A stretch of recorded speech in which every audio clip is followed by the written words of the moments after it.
welcome to the X22 Report. My name is Dave, and this is episode 105, and the title of this episode is We Are Headed for a False Flag, Events, Economic Collapse, and World War III. And this is part one of two parts. The second part will be scheduled for tomorrow. Tomorrow I'll be on the road, so I will not be able to do a report. I won't be back in time. So I've taken all this information and created one report and split it in half. One will be today and one will be tomorrow. And we're seeing all around the world that we're on the verge of war. A lot of the countries are flexing their muscles and they're showing the other country, look at us, with drills. Other countries are blaming other countries with cyber attacks. And we're seeing this all around the world, and it's starting to fall apart. The economies of other countries are starting to fall into deep recessions / depressions, and we're seeing more and more bailouts all over the place. And next week we are moving into false flags. I mean, we have the National Scout Jamboree potential of a false flag happening there because there's a biological drill happening. We have a simulated cyber attack, Quantum Dawn 2, on 50 banks or 50 company or financial institutions that has taken place on July 18th. And we have various other false flags happening during this summer. And there are many things happening during this time period. But let's get into, well, before we do this, I just want to thank all those people that are joining in YouTube. We have a lot of new listeners. The existing listeners, I want to thank you very much. And for all of those that have given a donation, I want to say thank you. This helps with the server, with keeping the website going, and everything that has to do with the site.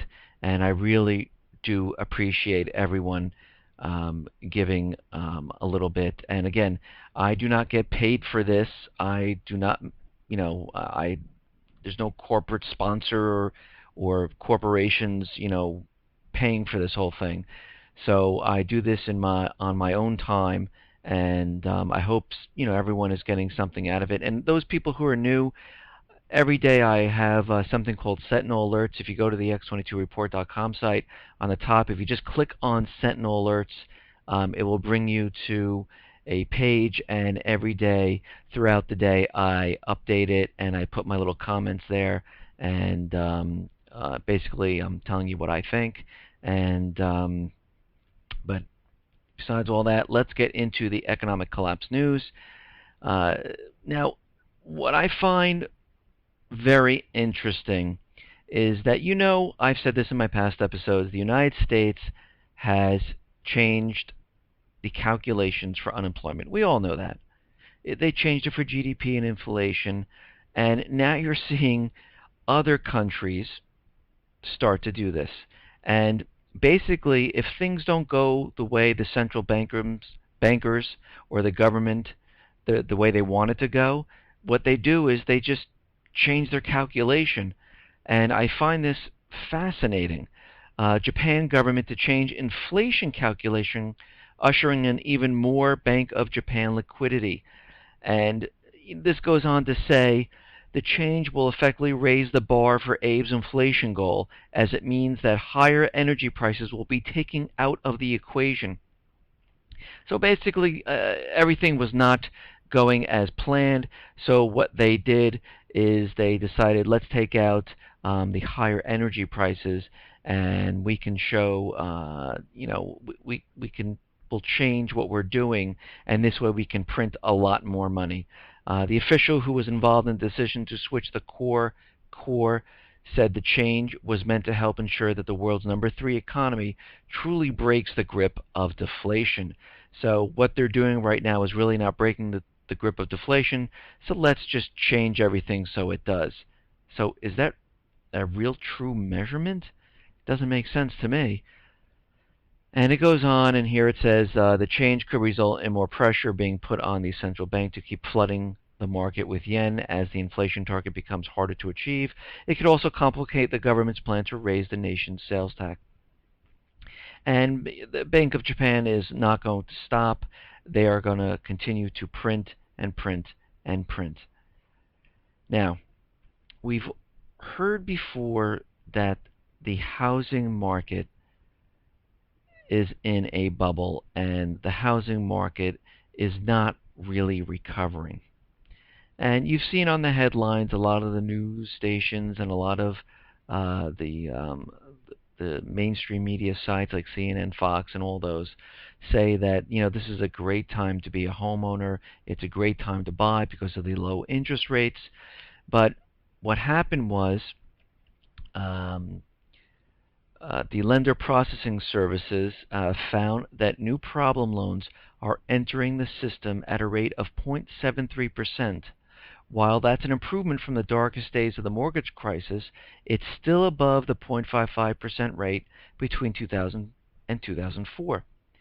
And what they went on to say was that the LPS found that existing borrowers are still struggling.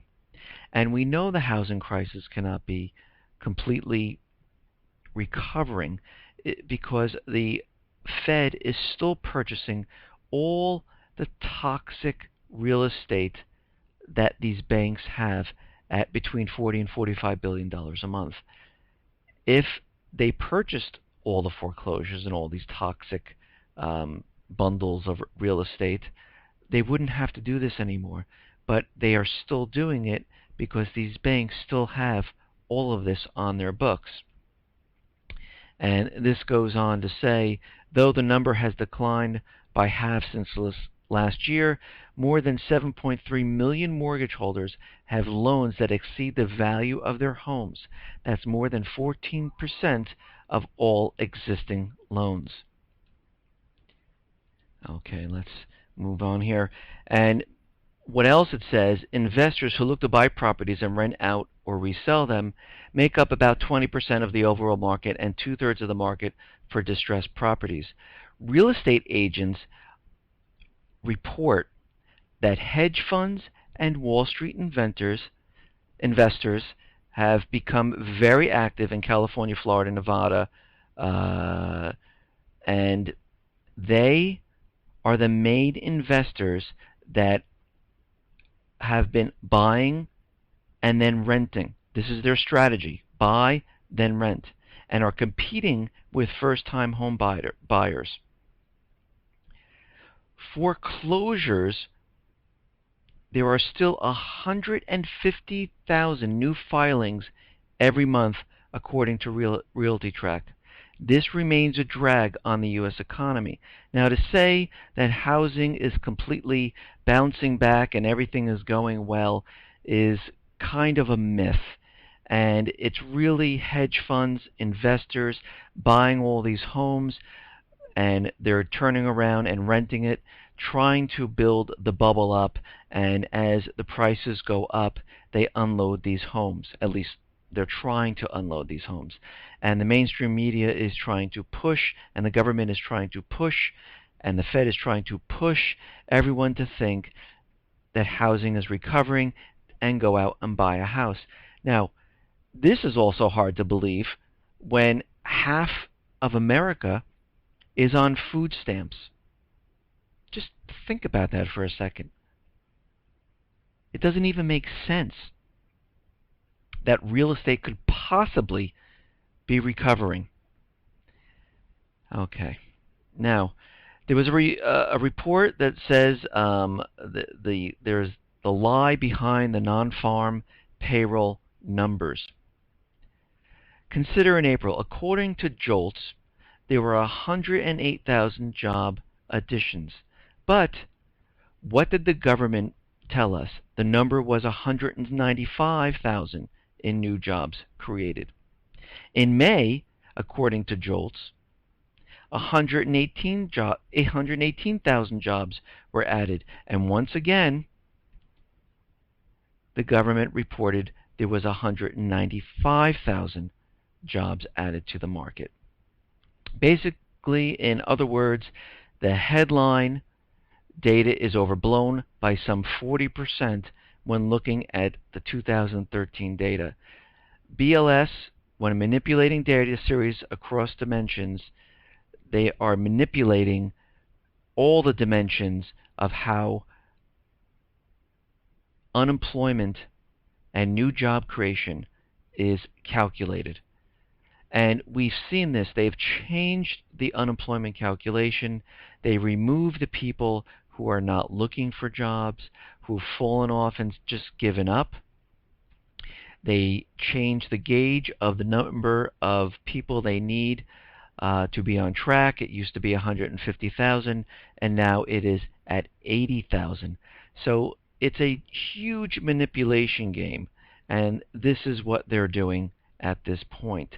If you look at shadowstats.com or even the U6, the unemployment rate is around 14.3%. If you go back to the calculation before they changed it at shadowstats.com, we're looking at an unemployment rate of around 23%. Now, if we take that into account, let's just use the number 14%. 14% of Americans are out of work.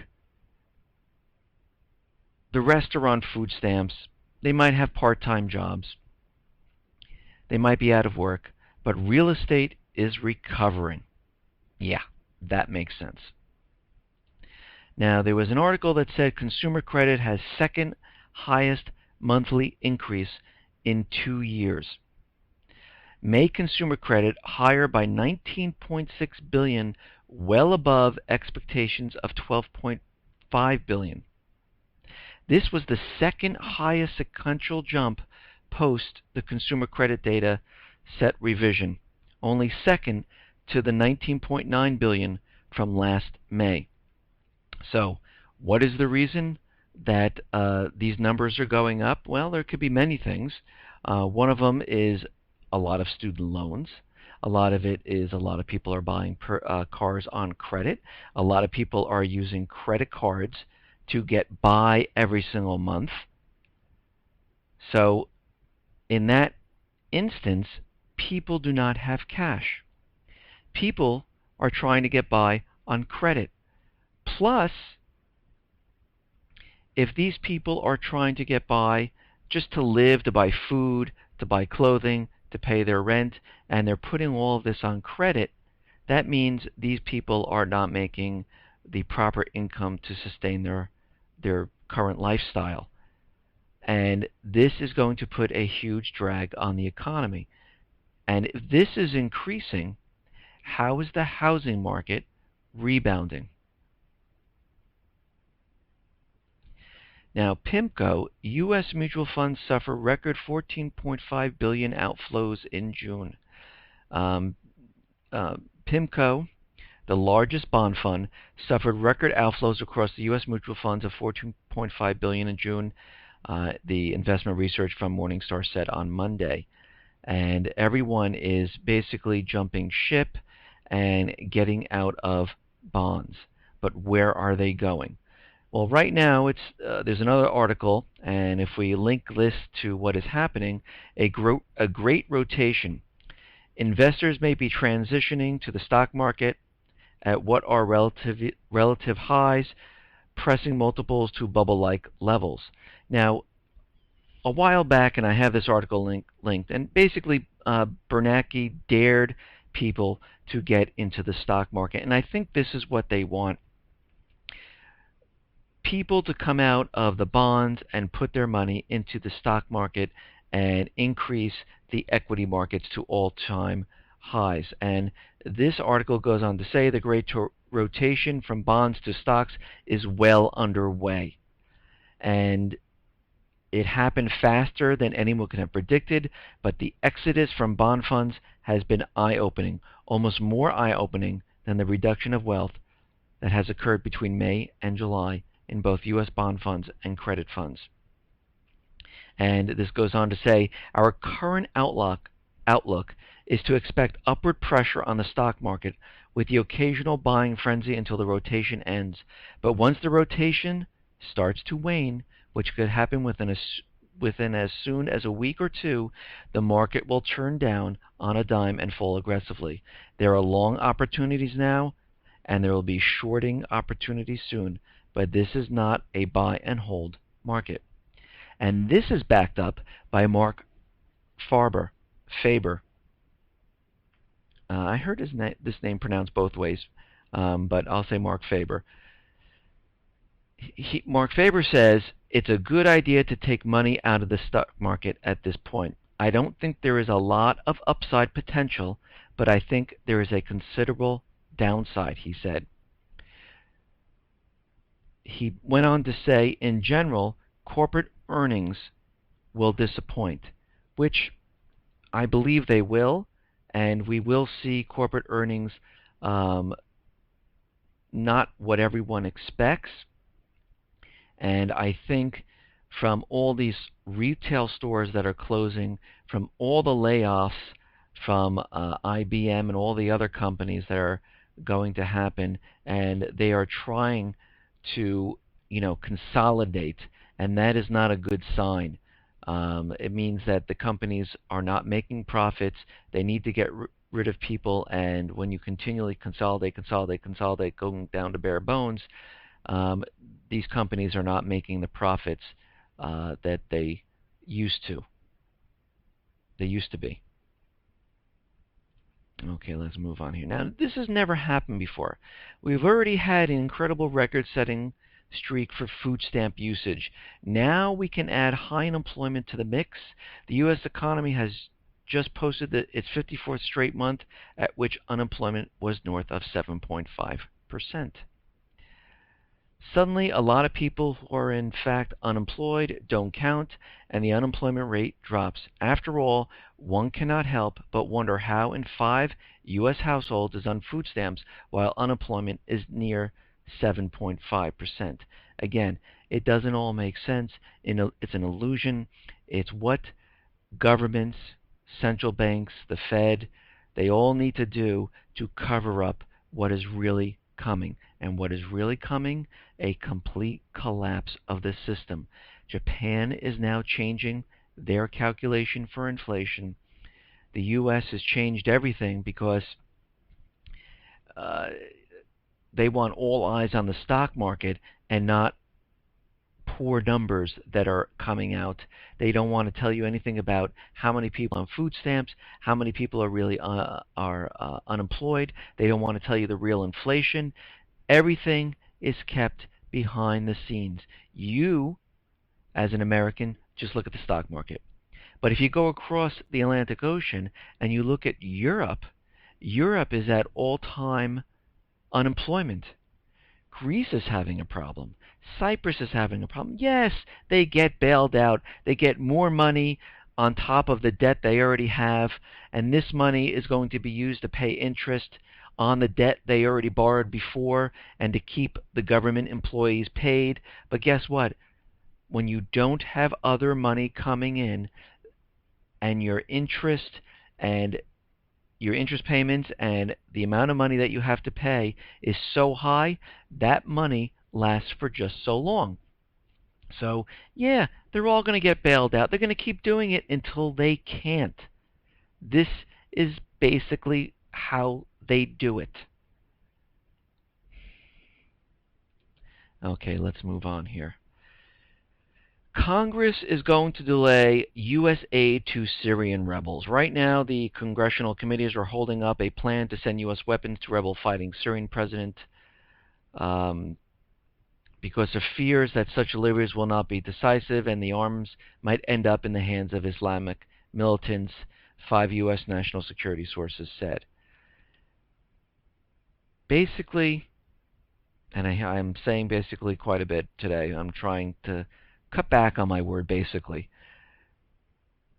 The paid mercenaries who are fighting against Assad are paid by U.S. government agencies. Most of them, almost all, are not even Syrian. The revolution is not going well. They tried the chemical weapon angle. They tried to plead to the Americans to save the Syrian people, but none of it is working. No one's paying attention. Congress is even at this point saying, we don't even want to give weapons to these rebels, and it's not going the way the Obama administration would want this to go, plus the central bankers, because they need to get in there to establish the U.S. dollar as the reserve currency and set up a central bank, which will lead a path right to Iran, and that will allow them to set up the U.S. dollar as reserve currency and a central bank. Right now, the empire of the United States is fighting for its life. You could say it's drowning. And what they're doing is the central bankers and the government are spreading across the globe and fighting to keep the dollar as the reserve currency in all the countries. But they are losing the battle. Most of the other countries are now trading in other currencies and pushing the US dollar to the side. And that money, which is not going to be used, will be coming back to the U.S. They are trying, the U.S. government and central bankers did it in Iraq, Lebanon, Libya. Egypt right now is in turmoil, and the government central bankers are nervous because they want that to keep the reserve currency in check, and the central bank continually operating in Egypt. But there are mass protests. There's a civil war coming.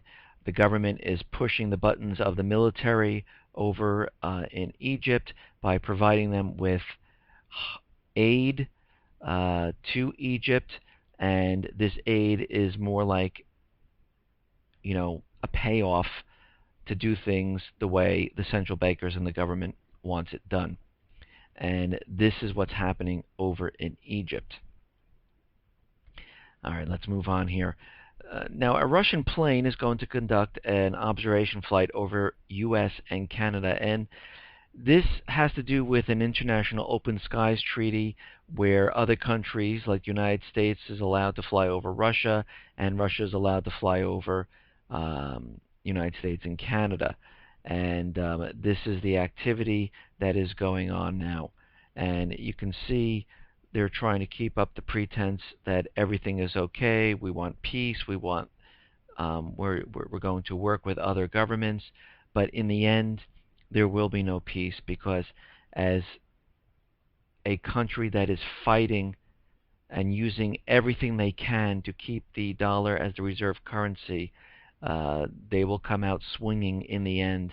And usually that swinging and that punch is a war. Now, like I said in the beginning of this episode, countries are starting to flex their muscles to show that we are ready if something happens. Russia and China are having their joint naval exercise, which begins in the Sea of Japan. The U.S. had it with South Korea. They had it in California with Japan, and now Russia and China are doing it, and they're both showing, and they're all ready and flexing their muscles, and letting each side know that we know what's going on here, and we can do the same. And this is in preparation for World War III that is coming. Now, we talked about Egypt just before, and the Egyptian army massacres protesters. U.S. continues foreign aid. Now, I know the Obama administration said they were going to stop foreign aid to Egypt, but they're not. They're paying off and telling the puppet government that's still there with the military, and the Egypt's Army Chief El-Sisi, who was trained at the U.S. Army War College, is in charge right now. And basically, the government is trying to pay the regime that is controlling everything right now to keep everything in check. And they will keep the foreign aid continually coming in, and they will not stop with the foreign aid, because we're giving you the money. You'll do what we say. Don't listen to the people. We know they want us out, but forget about it. We're giving you millions upon millions of dollars, and you will do what the central bankers and the government say, and that's that. And what's funny is President Obama always talks about the sequester, and he showed the sequester on 4th of July, and on the borders of the U.S. and many other places. But we can send millions upon millions upon millions of dollars to Egypt. Think about that for a sec. Okay. Now, this is the end of part 1 of the report, and tomorrow I will continue with part 2. I want to thank everyone for listening. Be well, be safe, and especially be prepared. Thanks a lot, everyone.